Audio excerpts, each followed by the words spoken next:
Good evening. It's May 9th, Friday, 2025, and it's certainly my pleasure and honor to be speaking with Mr. John J. Jeckovich, a humble hero from World War II. We had an interesting text amongst many today. It was from a young fella back 50-some years ago that you worked with at Kimberly-Clark. He said you were his mentor, and he said you were the best paper maker ever. That was Jerry. Say hello to Jerry from Niagara Falls. Yeah. Say hello, Jerry. How you doing? Yeah. You remember that young fella there? Yeah. Yeah. Pronounce his last name for me, please. Oh, Enama. I don't know how to pronounce. How do you say it? How do you pronounce that? Say it again. Enama. Enema. Mr. Jeckovich. That's how you pronounce. How do you say it right there, Jerry? Mr. Jeckovich. Enema. Okay. Yeah. Okay. Yeah. Let me see that. Let me see that. Yeah.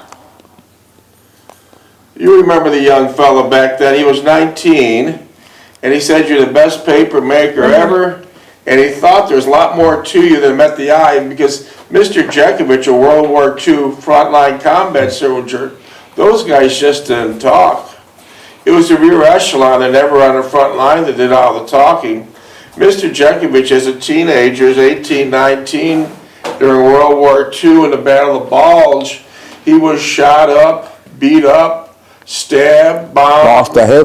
Lost a hip, shrapnel still in his body, frostbite, trench foot.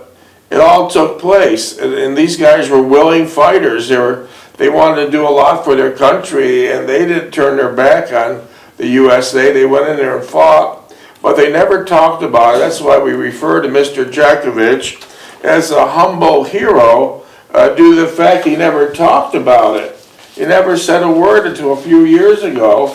Mr. Jeckovich was from Company H, the 2nd Battalion of the 291st Regiment of the 75th Infantry Division of the U.S. Army during World War II.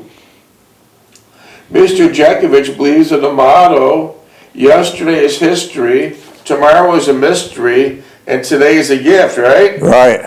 Yeah, young, boys and girls, it's a short dance around the sun. It's a short dance around the sun. So enjoy every day now. Give an example. Mr. Jeckovich said he blinked his eyes at 20 and all of a sudden he's 100. And I believe him. He blinked his eyes at 20 and all of a sudden he's at 100.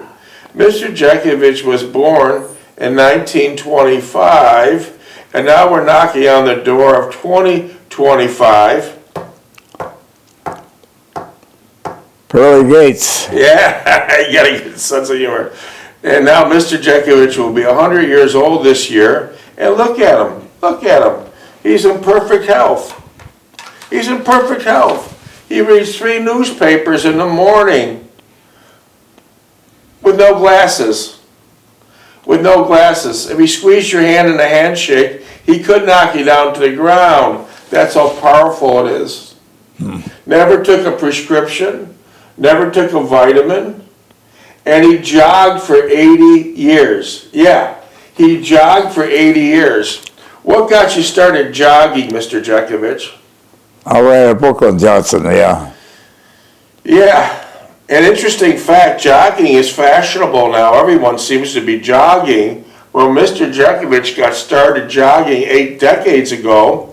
What did they say to you? What they tell me? Yeah. When you were jogging 80 years ago. Get off the street, you bum. Yeah. The consensus was when you jogged 80 years ago, they thought you were jogging because you couldn't afford an automobile. So they yell at Mr. Jeckovich, get off the street, you bum. Can't you afford a car? Yeah. What'd they throw at you? A can of soup or something. Yeah, they threw empty cans of Genesee beer at them. Yeah. And one time some wise guy threw a full can of Campbell's soup and popped him right in the head. So things were different then. People were ignorant of the fact that they're ignorant, and Mr. Jeckovich was jogging for health. So I'm sure those wisecrackers back 80 years ago who said all this derogatory nonsense to Mr. Jeckovich, I'm sure they're all pushing up daisies, and this guy's in tip-top shape. He's in tip-top shape.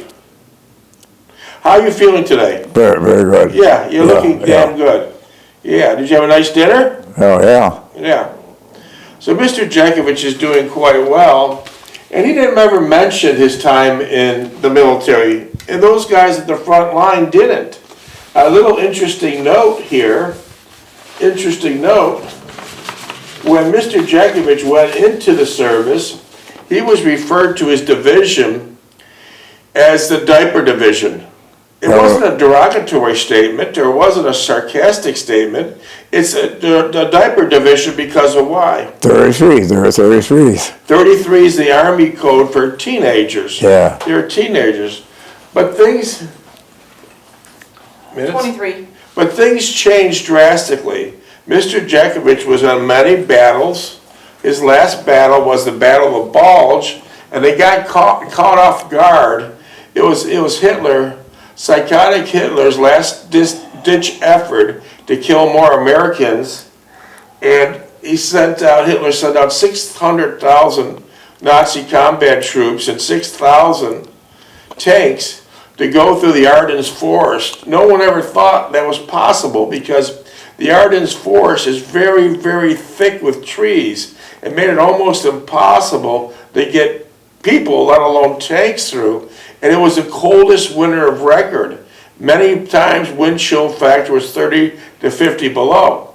So the United States misjudged it and never thought that Battle of the Bulge would ever take place because of the conditions in the Ardennes forest. Yeah. But Adolf Hitler wasn't wrapped too tight, and he didn't give a shit who got killed, who got hurt from the Nazis. He just wanted to cause destruction.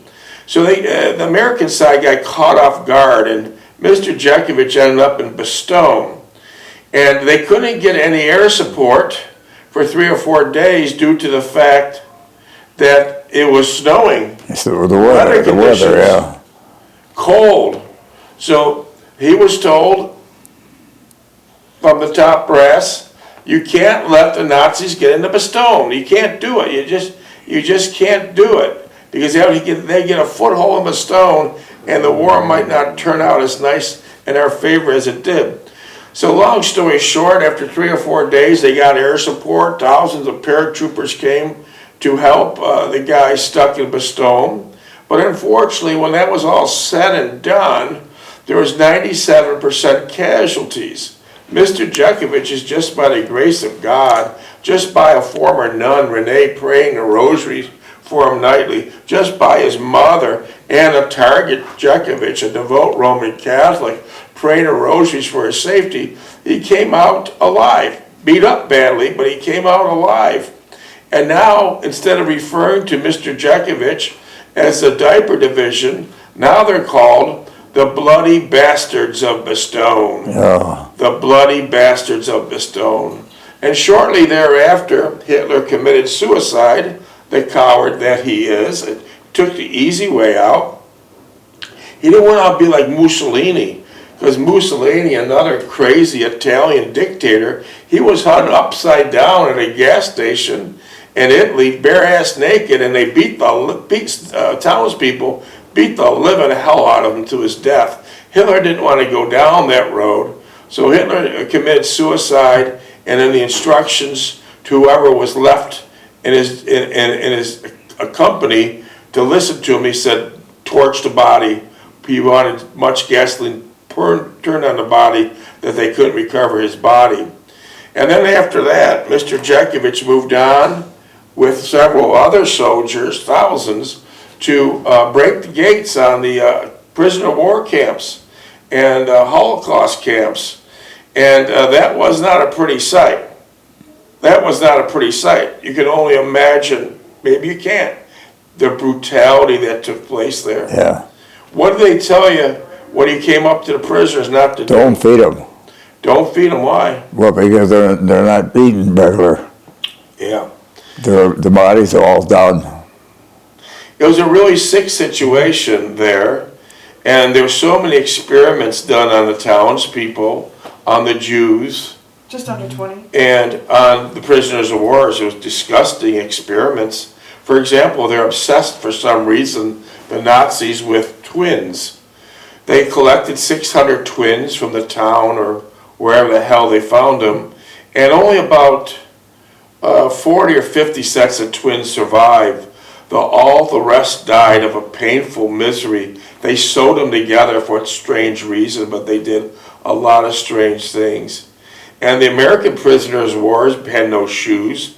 They had no proper clothing. They were in rags.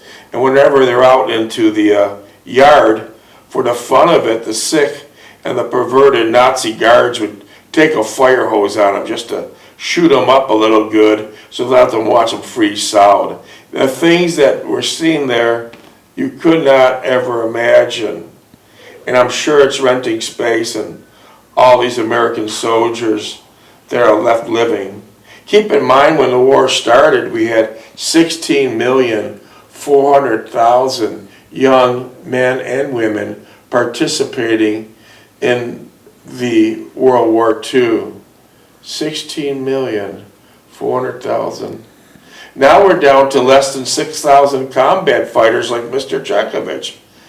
It's less than 6,000 combat fighters.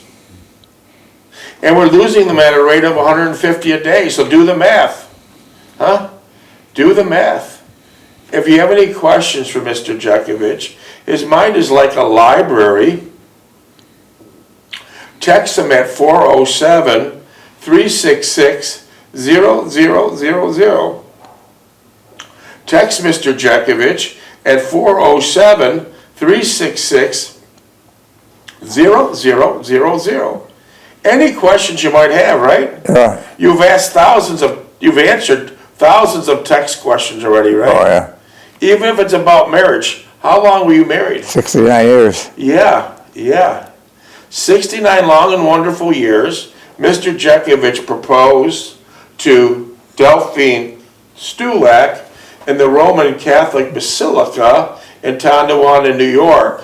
She accepted his proposal and the engagement ring, and then they walked to the altar in the basilica and said a short prayer for a long and happy marriage. How did that work out? 69 years we were married. Yeah.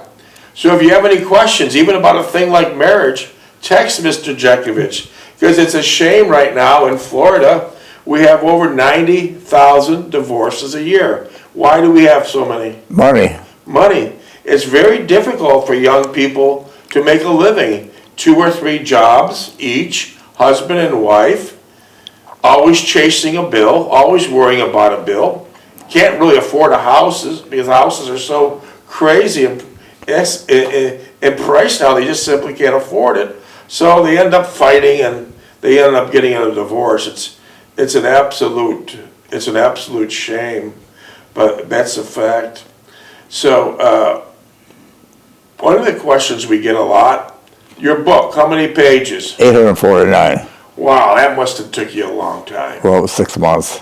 I'm sure, Mr. Jeckovich, you didn't use a computer or Google. No. You handwritten on yellow legal pads, right? Yeah. So that book, every day I get 20, 30 texts. How much is the book and where can we buy it? Can't buy it Can't buy it. Why? because it's not for sale. Not for sale. That book is not for sale. The book wasn't written for money. Mr. Jeckovich has plenty of money. He doesn't need money from a book. But that book was written to be a beautiful roadmap for younger generations to have a simpler life, right? Yeah. Have younger generations to have a simpler life. That's why it was written.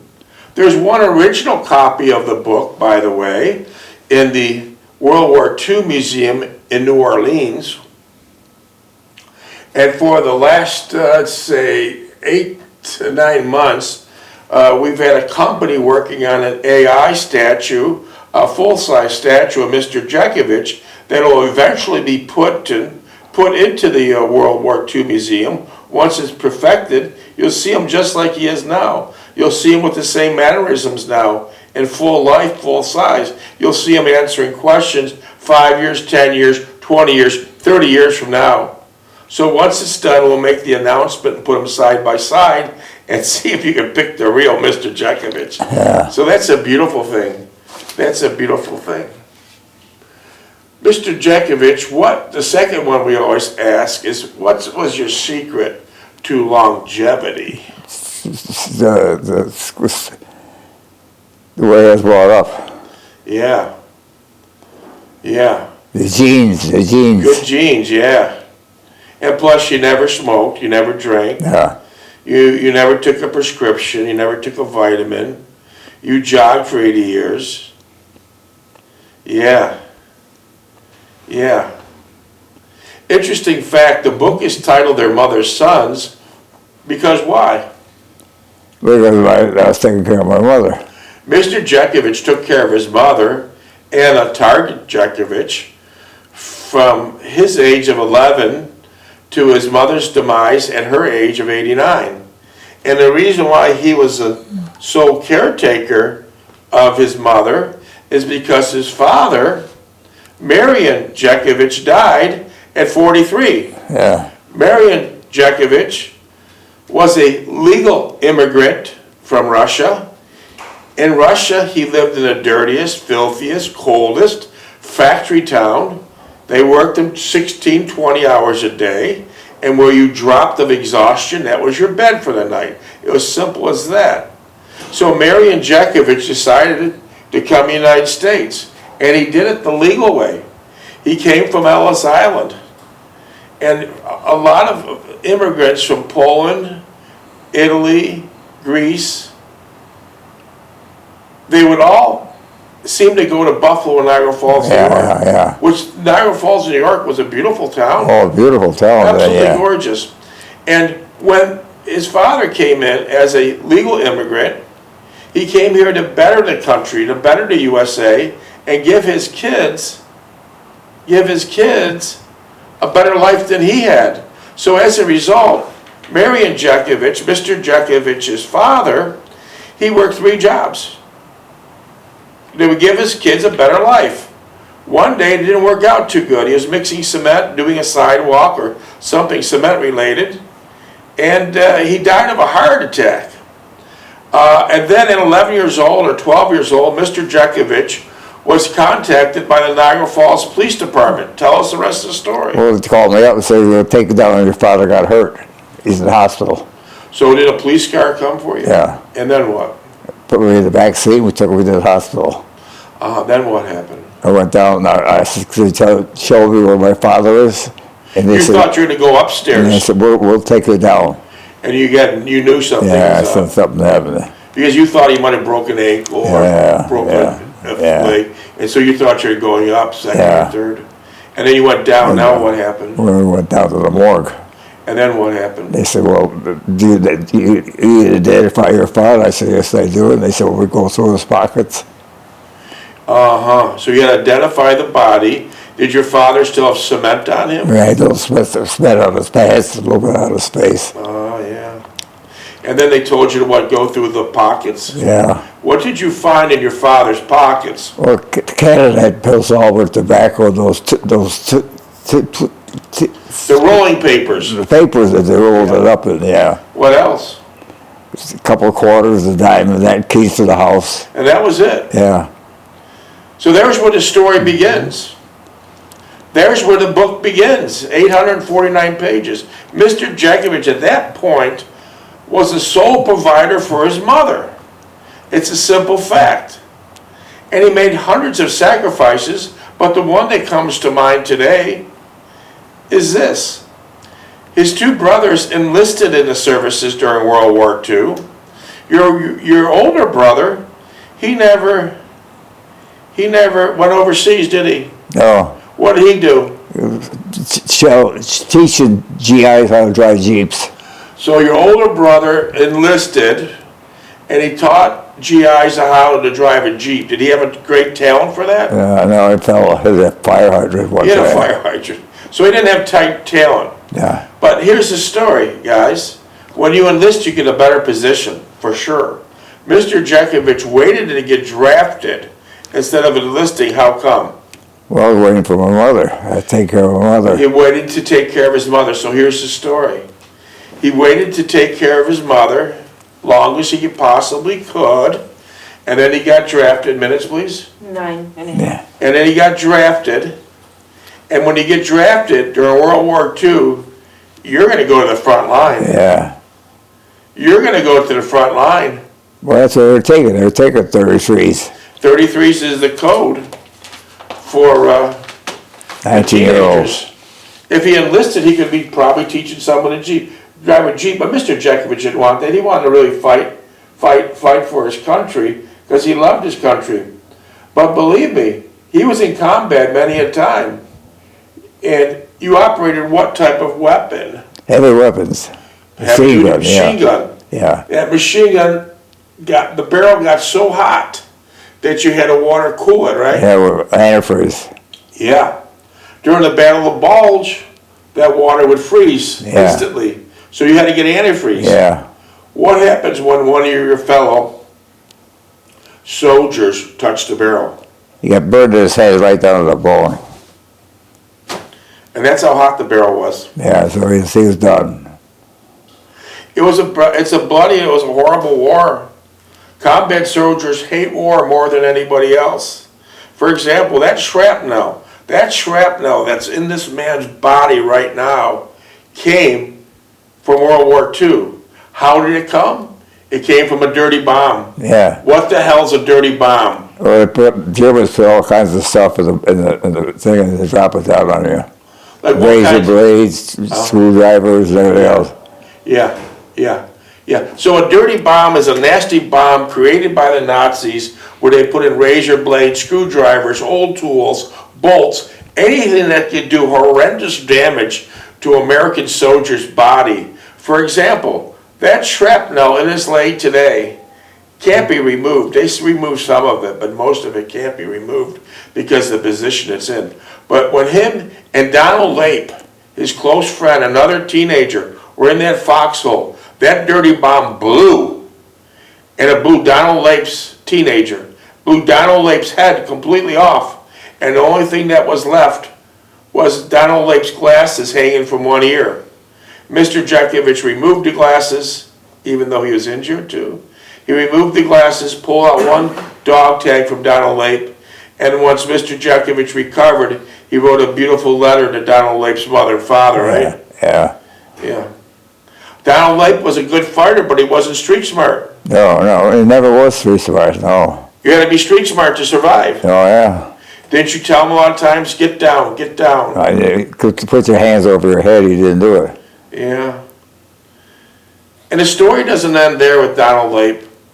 The story doesn't end there with Donald Lape. It's funny how it turned out. Donald Lape's younger brother was too young to be in World War II. But for over 25 years, he lived 2 blocks away from Mr. Jeckovich. He lived 2 blocks away from Mr. Jeckovich. And that'd be beautiful if they knew that, because they could communicate, talk about his brother and Mr. Jeckovich's friend. But we didn't find out until it was too late. We found out through an obituary.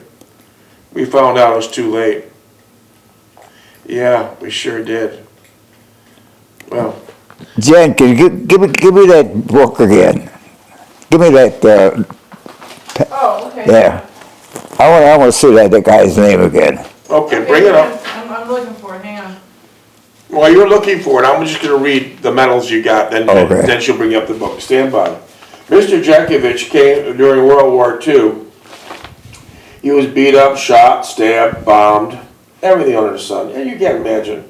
He received the Bronze Star Medal, the Purple Heart, the Army Good Conduct Medal, the American Campaign Medal, the European, African, Middle Eastern Campaign Medal, 3 Bronze Service Stars, the World War II Victory Medal. 5.5. Oh, wait 1 second. Army of Occupation Medal with German clasps, Combat Infantry Badge, Sharpshooter Badge with carbine, pistol, and machine gun bars, Marksman Badge with rifle bar, Honorable Service lapel button from World War II. And these medals didn't come from me. These medal notices didn't come from his book. These medals came from Major Michael A. Rice, from the Assistant Chief of the Wards Division of the Army, from the Department of Army in 1600 Spearhead Division Avenue, Department 480, Fort Knox, Kentucky. So he left a highly decorated man as a teenager. Okay, let's show him. There's his comments. Jerry says, I was a 19-year-old kid when I first started at the mill. John was one hell of a paper maker and great mentor to me. He never talked about World War II, but I knew there was more to him than what I knew. I'm grateful to have known him.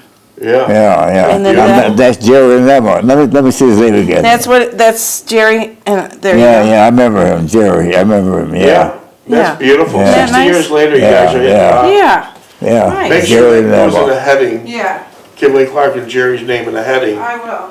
Okay. How many minutes were there, by the way? Oh, let's see now. We got, just under 4. Okay. So you remember Jerry from Kimberly-Clark? Yeah, Yeah, he said you were his mentor, yeah. and he said you were a great paper maker, and he also said he knew there was more to you than met the eye. He knew you had something in your background, and now we tell it. We're Yeah. telling it now. So that's a beautiful story, and I hope Jerry's having a beautiful, healthy, long life. And if he wants to text anytime, direct questions to Mr. Jeckovich, it's 407-366-0000. Jerry, anytime you want to text anything to Mr. Jeckovich, 407-366-0000. What exactly did you do at Kimberly-Clark, Mr. Jeckovich? We worked at the paper mill. Like, what did you do? What was your position? I was what the hell was I now? Were you in the beater room? No, I was in the machine room. Machine room? Okay. That's where we made the paper. Yeah. Put the paper on a running sleeve, and it would settle down, and it'd come out sort of dryers. Was that a glossy paper? Well, the paper was, the mill was a mile long. Wow, that's a big, yeah. Wow. You left World War II, the Battle of Bulge was 30 to 40 below zero, coldest winter record, and then you went to Kimberly-Clark. What were the temperatures in there? They were hot because of the dryers. Like, what do you think? Huh? What temperature would you think? I would say about 120. So it was hot. Yeah. Did you just work in a t-shirt and a pair of pants? Yeah, that's it, yeah. Wow. But the dryers had to be there. They had this whole mile of dryers to dry that paper up. So that room was the hottest. Yeah. Was the beater room hot? Beater room wasn't that hot, no. The calendar room where Brzezinski worked, that was the next door. Was that calendar room hot? No, it was outside. It was outside, but it was floors and everything else. Oh, okay. You just sat there and watched the paper go around. Would the calendar room been an easier job? Oh, yeah. Uh-huh. Minutes, please. Yeah, wow. He didn't have plug-ups to the dryers. He had to go to the dryers and pull them out and everything. Minute and a half. So you did a lot of hard work there. Yeah. Let me ask you something about your 35 years at Kimberly-Clark. Did the tires of your car ever touch the parking lot? No. How did you get to Kimberly-Clark every day? Walked. What would you do in a snowstorm? Walked. What would you do in a rainstorm? Walked. How long of a walk was it? How long of a walk was it? Who? How long of a walk was it? Went from home to the Kimberly-Clark.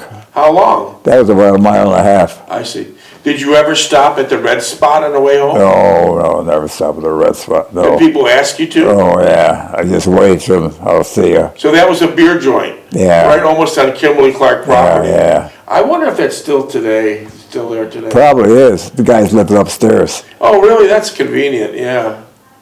So you would walk right past the red spot and you seen a lot of guys' cars Yeah. that were working there. Did you know that was in there? Right? Yeah. Minute? 20 seconds. So that was an interesting time you had. Did you walk past Ted Mars too? You know what? Ted Mars was there. Yeah, Ted you ever Mars was stop still in there. Yeah. Did you ever stop in there? No. No? That's so interesting. 10 seconds. Well, that worked out really nice, Mr. Jeckovich. I'm so happy. That was good exercise. Oh, yeah.